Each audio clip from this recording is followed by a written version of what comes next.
about 4 weeks postpartum and am itching to get back into the routine of things. I've been very intentional about taking it super easy over this time, but I'm ready to get back in the saddle, as they say. So that is what we're going to be all about here the next couple of days. I have a lot of cleaning up to do. We actually had a party here. I have some party decor to take down, still have some Christmas decor to take down as well. Need to do that. I think we're going to move our bed back into our room.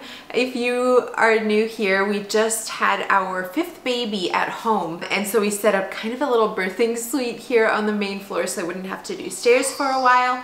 But I am ready to do stairs again. We have some baking to do. I actually kind of left this is a sourdough sandwich bread recipe, kind of let it overproof. So forgot about it this morning. So I need to get that on the pan, and then we have some gardening things to do, just a lot of things to kind of get back into the routine of things and get going back on track again.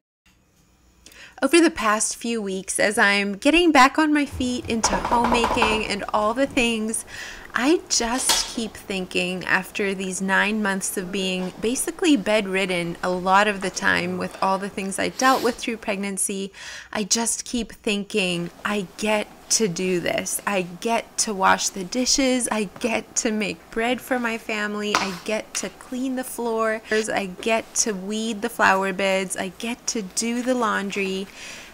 All these seemingly mundane tasks suddenly feels like such a gift, and I hope I never lose that perspective. It's kind of like that old saying that says you never know what you got until it's gone.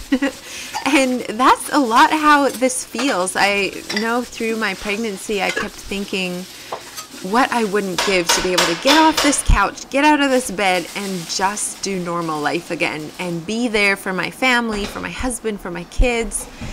And now it just subconsciously, I just keep saying, like, thank you, Lord, that I can do all these simple little mundane tasks. I know Josh asked me towards the end of my pregnancy, babe, what are you most looking forward to once you can be up again? And I told him, I said, just to do life, like just to do all of these normal tasks that you're seeing me do in this video, and be able to and have the health to do those things again. And so now watching this back and seeing it, it's just like, I don't know, a good reminder, I guess, of the faithfulness of God through that very difficult season.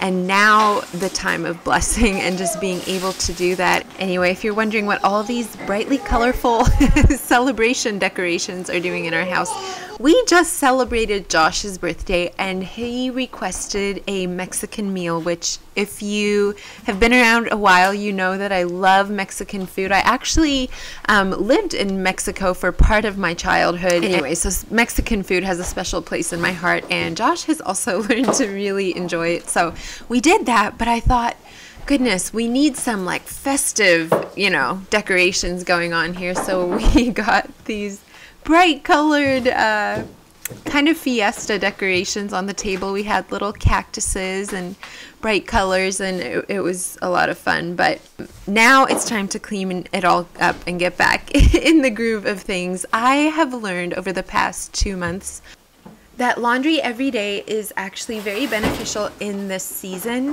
I had tried it a couple years ago and really did not like it. I felt like I was just always having to do laundry, and it just didn't have a good flow with it. But one thing about homemaking, I feel like you learn after a while that you're always adjusting and evolving to what fits best in that current season. And what worked a few years ago, as you add more kids, even as you learn the routine of your home more and add things to your plate, or maybe things change, that our routines also have to change with it. And so that's something that I've adapted recently and has been working well.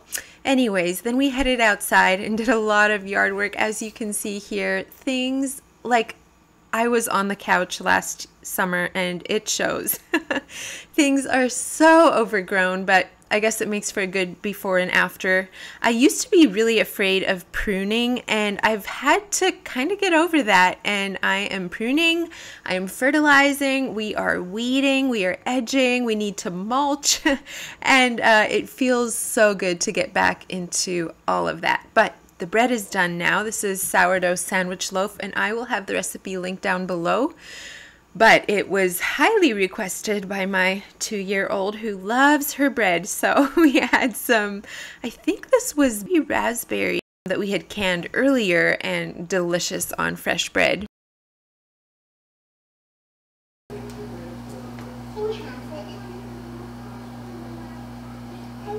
This is what I have been waiting for so long, you guys. I am having the time of my life out here. I got the other hydrangeas pruned. I have a bunch more in here. I'm also going to prune this tree a little bit. This is a crepe myrtle tree. It has the most beautiful white blooms through the summer.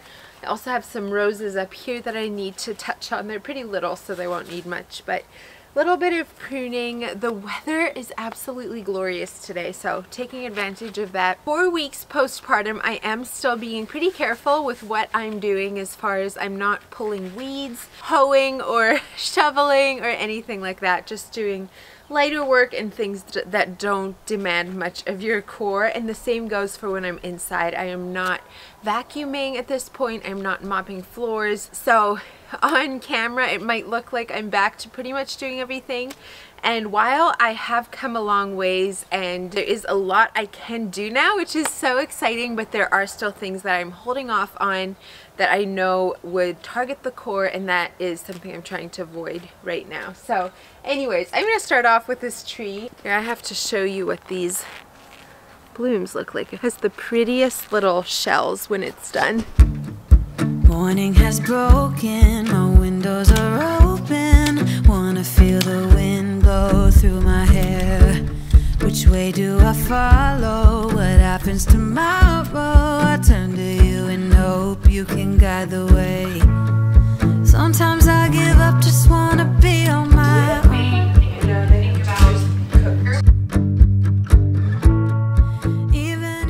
My main goal in this postpartum season has been meals that are 1, high in protein, and 2, easy cleanup. I feel like Josh has done enough late night scrubbing when I was pregnant, and so that's one thing I'm really trying to do for him now. I don't always know how William will be at bedtime in the evening, if he gets fussy or if the kids, you know, needing baths and all of that. So I try to have all the dishes cleaned up before Josh comes in from the barn, and that way once we have dinner, it's only the dinner plates plus hopefully like 1 or 2 pans.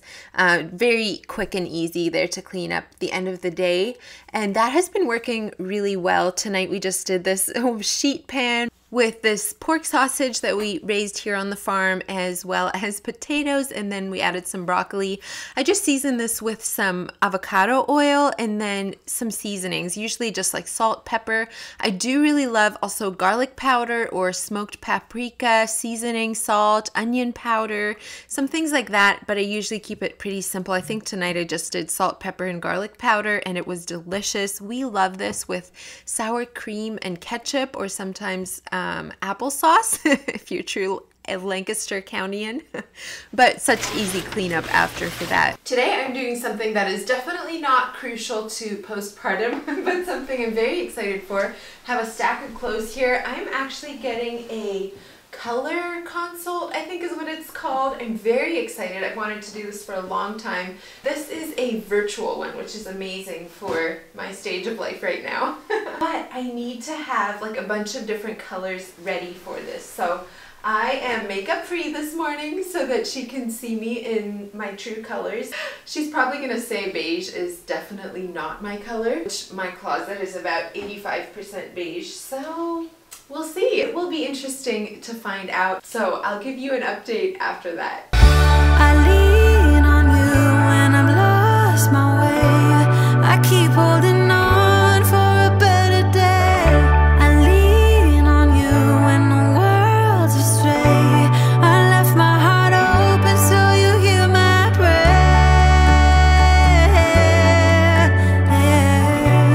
I left my heart open so you hear my prayer.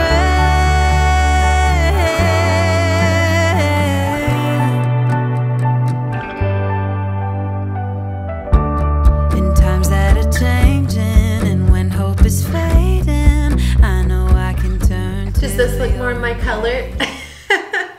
Oh my goodness, that was so insightful. I am just like mulling over in my head all that I learned today, and I'm excited to keep it in consideration. Now, I'm someone that, like, I love some of these muted tones. That's my thing, and even if they might not all be in my color palette, I'm gonna still keep wearing them. I'm not gonna just go and get rid of my whole closet, but it is something that I love knowing and like having in my mind and being mindful of those colors. But I feel like for me, what's maybe even more helpful than all the like fabrics that look best on you is what she said as far as makeup. So like what makeup looks best on you, that was so helpful to me. So for myself, she would say not to contour, which was a surprise, but I guess that shortens my makeup routine.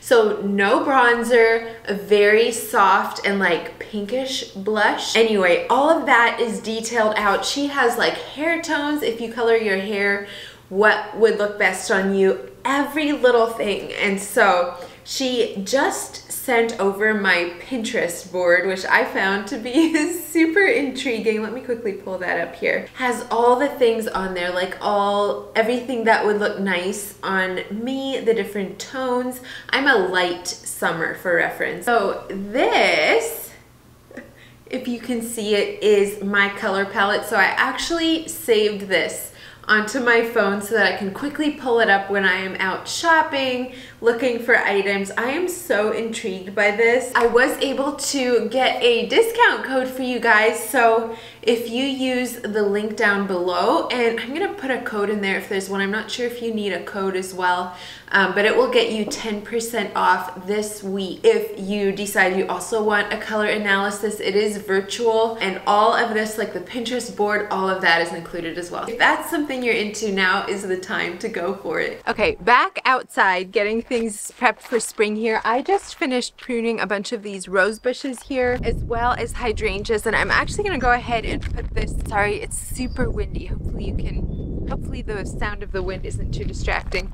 but I'm gonna go ahead and put this rose tone on both roses as well as hydrangeas. Just around the drip line, there are instructions on the back, but I like to put some sort of fertilizer on first thing in the spring, and this is the one that I'm using today. So you hear my prayer.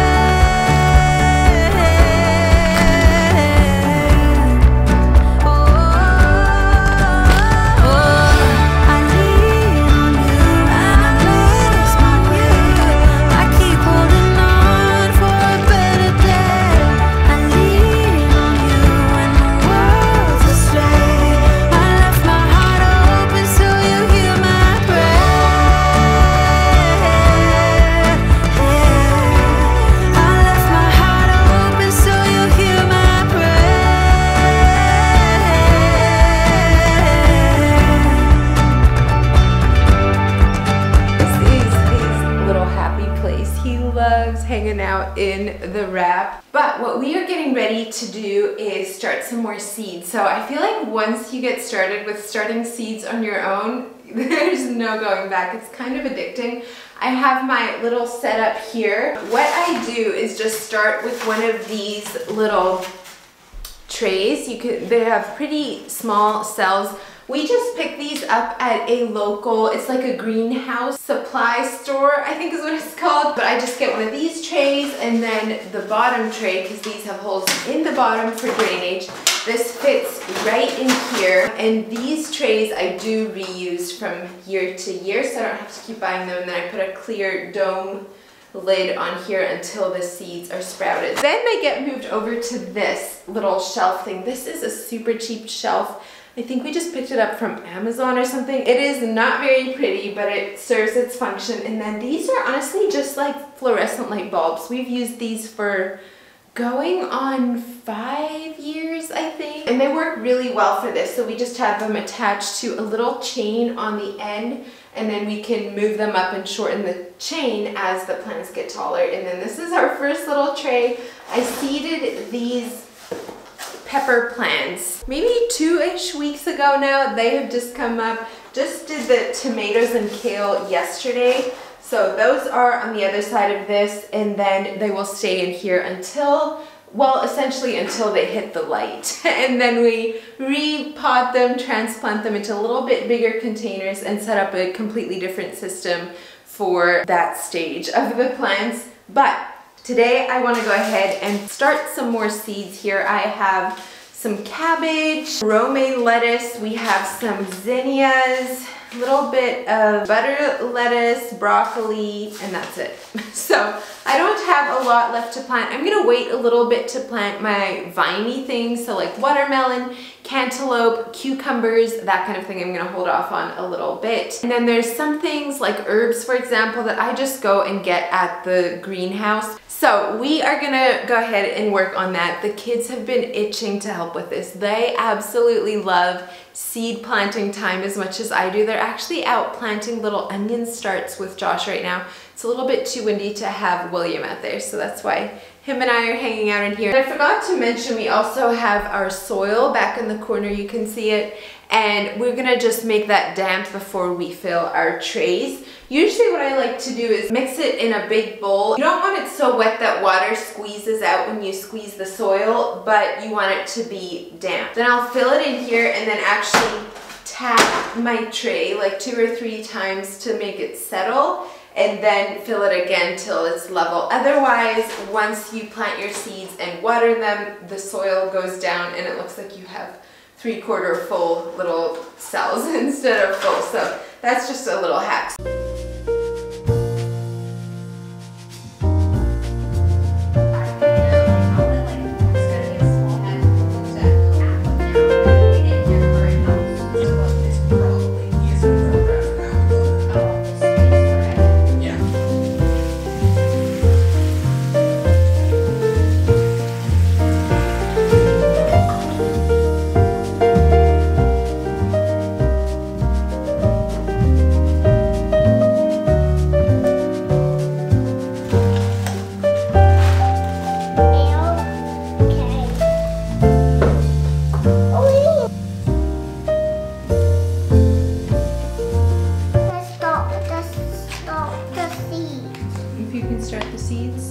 Yeah, pretty soon I need to grab something to make little holes.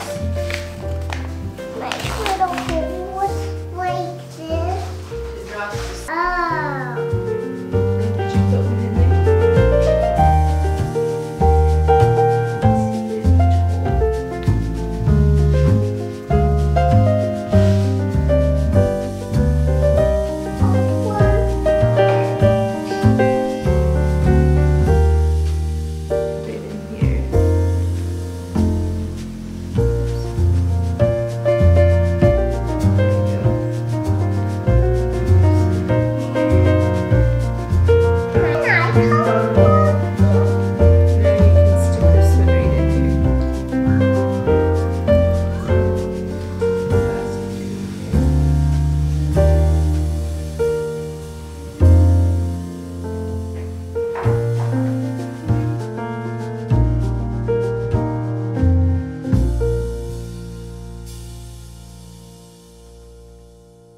So much for joining me as we get back into all these simple mundane tasks that I am so grateful to be doing again. I hope you were inspired.